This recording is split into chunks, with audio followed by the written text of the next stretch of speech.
नमस्कार, अनादि टीवी में आप सभी का स्वागत है। मैं हूं आपके साथ कपिल मिश्रा। चलिए बात करते हैं पूर्व पीएम स्वर्गीय मनमोहन सिंह की।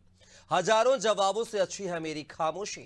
27 अगस्त 2012 को संसद परिसर में यह शेर पढ़ने वाले मनमोहन हमेशा के लिए खामोश हो गए। पूर्व प्रधानमंत्री पद्म विभूषण डॉक्टर मनमोहन सिंह ने 26 दिसंबर को दिल्ली एम्स में अंतिम सांस ली। हमेशा आसमानी रंग की पगड़ी पहनने वाले डॉक्टर मनमोहन सिंह ने 22 मई 2004 को भारत के 14वें प्रधानमंत्री के तौर पर शपथ ली थी। उन्हें एक्सीडेंटल प्राइम मिनिस्टर भी कहा गया, लेकिन मनमोहन सिंह ने न सिर्फ 5 साल का कार्यकाल पूरा किया, बल्कि अगली बार भी सरकार में वापसी की। एक मंजे हुए अर्थशास्त्री रहे डॉक्टर मनमोहन सिंह। जब राजनेता बने तो उनकी शख्सियत के कई अनदेखे पहलू सामने आए। आइए देखते हैं पूर्व प्रधानमंत्री डॉक्टर मनमोहन सिंह की वो बातें जिन्हें सुनकर विपक्ष भी हो गया था मौन।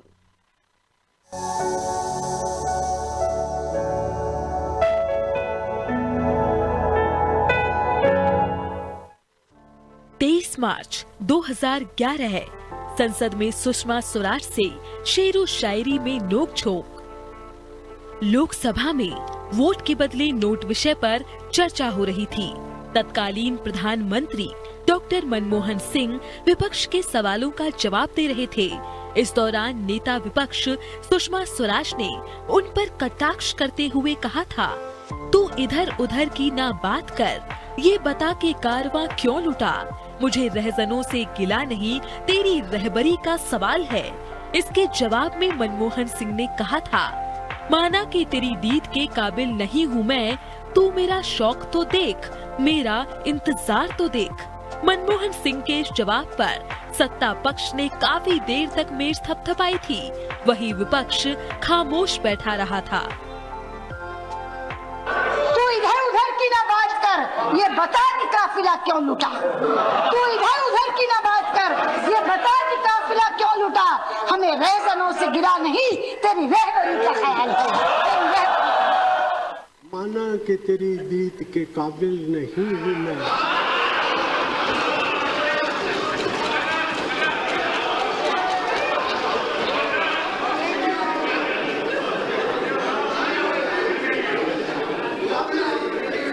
माना कि तेरी दीद के काबिल नहीं हूँ मैं, तू मेरा शौक तो देख, मेरा इंतजार देख।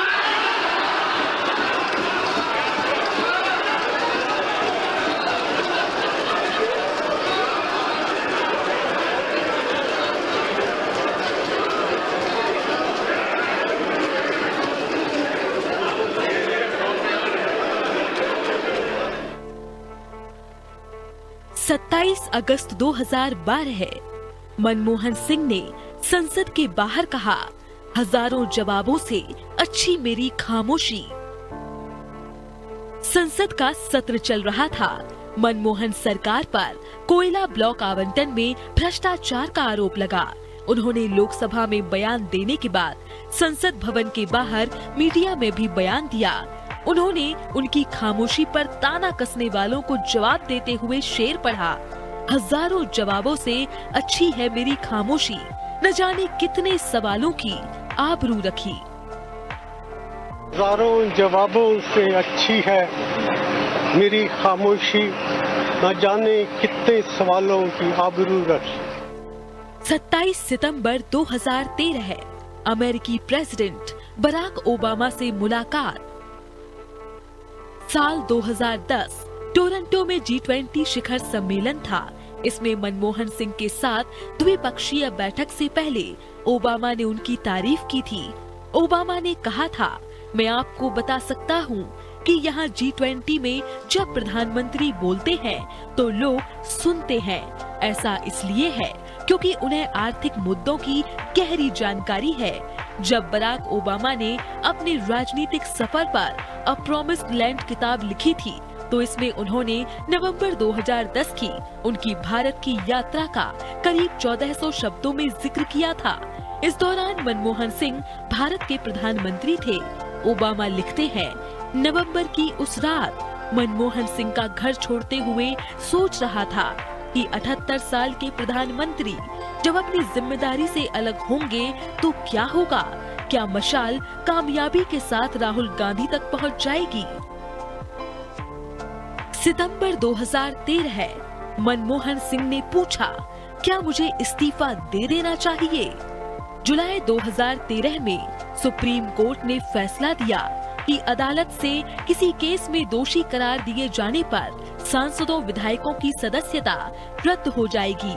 कोर्ट के इस फैसले को पलटने के लिए तब की यूपीए 2.0 सरकार एक अध्यादेश लाई थी। तब विपक्षी पार्टी भाजपा ने सरकार पर भ्रष्टाचारियों को बचाने के आरोप लगाए थे।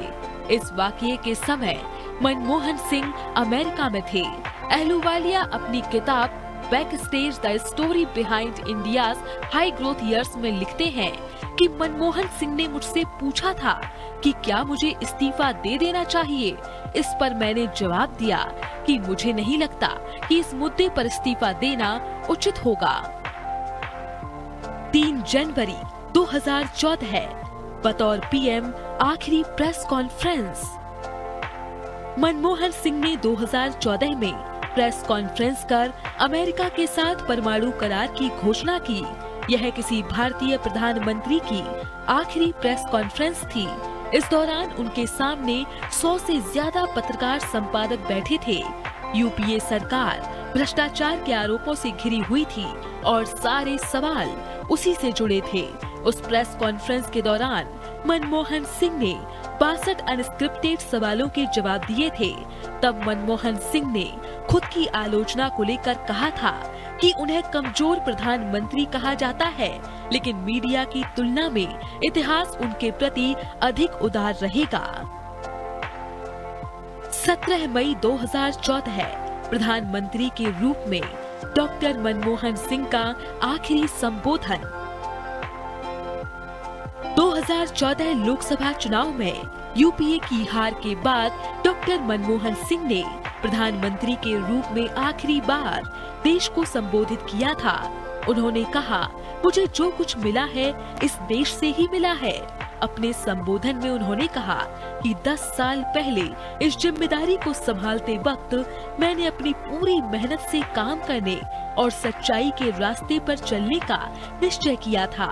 आज जब पद छोड़ने का वक्त है, तब मुझे एहसास है कि ईश्वर के अंतिम निर्णय से पहले सभी चुने गए प्रतिनिधियों और सरकारों के काम पर जनता की अदालत भी फैसला करती है। मैंने हमेशा अपनी पूरी क्षमता से अपने महान राष्ट्र की सेवा करने की कोशिश की है। प्रधानमंत्री का पद छोड़ने के बाद भी आपके प्यार और मोहब्बत की याद मेरे जहन में ताजा रहेगी। मुझे जो कुछ मिला है इस देश से ही मिला है। मैंने हमेशा अपनी पूरी क्षमता से अपने महान राष्ट्र की सेवा करने की कोशिश की है। प्रधानमंत्री का पद छोड़ने के बाद भी आपके प्यार और मोहब्बत की याद हमेशा मेरे जहन में ताज़ा रहेगी। मुझे जो कुछ भी मिला है इस देश से ही मिला है। 18 दिसंबर 2018 मनमोहन सिंह ने कहा, एक्सीडेंटल फाइनेंस मिनिस्टर भी था। अपनी किताब चेंजिंग इंडिया की लॉन्चिंग पर 18 दिसंबर 2018 को मनमोहन सिंह ने कहा था कि लोग मुझे एक्सीडेंटल प्राइम मिनिस्टर कहते थे, लेकिन मैं एक्सीडेंटल फाइनेंस मिनिस्टर भी था। मीडिया से बात करते हुए उन्होंने नरसिम्हा राव सरकार में अपने वित्त मंत्री बनने का किस्सा भी साझा किया था। Narasimha Rao ji said, "No, you go and get dressed up and come for the swearing-in ceremony." So that's how I became the finance minister. People say I was accidental prime minister. I was also accidental finance minister. 19 September 2023 wheelchair पर बैठकर संसद पहुंचे doctor Manmohan Singh. Manmohan Singh Rajya Sabha में बतौर सांसद 19 सितंबर 2023 को wheelchair पर पहुंचे थे।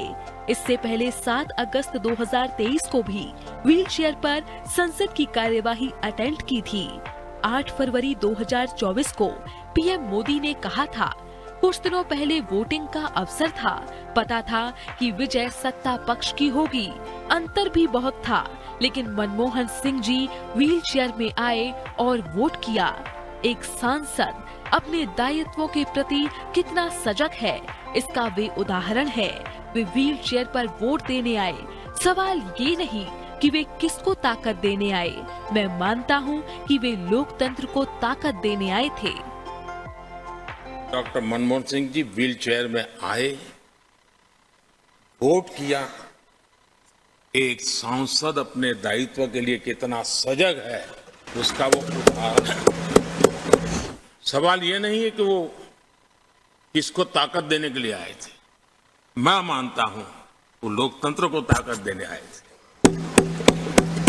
जब भी हमारे लोकतंत्र की चर्चा होगी तो कुछ माननीय सदस्यों की जो चर्चा होगी उसमें माननीय डॉक्टर मनमोहन सिंह की योगदान की चर्चा जरूर।